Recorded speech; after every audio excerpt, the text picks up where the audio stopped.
तिवारी अपने YouTube channel पे आप लोग का स्वागत करती हूँ। आशा करती हूँ आप लोग स्वस्थ होंगे और मस्त होंगे। देखो एक चुटकुला प्यारा सा नाचे पर का गाना सुनाने जा रही हूँ।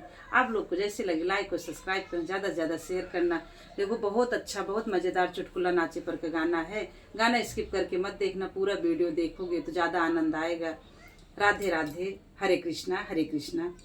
सखी कौने गुनहिया रूठेल बालमा, सखी कौने गुनहिया रूठेल बालमा, रूठेल बालमा हो रूठेल बालमा, सखी कौने गुनहिया रूठेल बालमा, सखी कौने गुनहिया रूठेल बालमा। अरे पहली मनावन सासुरनी गईली, पहली मनावन सासुरनी गईली, गोड़े ताने चदरिया सुतेल बालमा, गोड़े ताने चदरिया सुतेल बालमा, सुतेल बालमा हो सुतेल बालमा, गोड़े तानल चदरिया सुतेल बालमा, गोड़े तानल चदरिया सुतेल बालमा, सखी कौने गुनहिया रूठेल बालमा।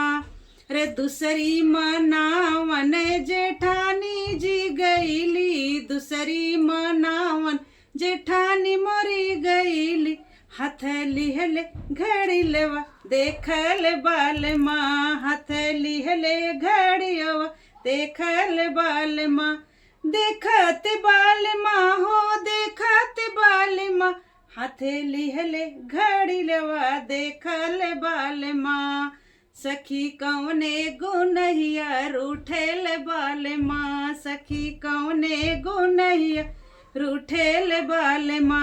अरे तीसरी मनावन ननद रानी गईली, तीसरी मनावन ननद रानी गईली, ननद रानी गईली, हाथ लिहले किताबिया पढ़ल बालमा, हाथ लिहले किताबिया पढ़ल बालमा, पढ़ल बालमा हो पढ़ल बालमा, हाथ लिहले किताबिया पढ़ल बालमा, सखी कौने गुनहिया रूठल बालमा, सखी कौने गुनहिया रूठल बालमा।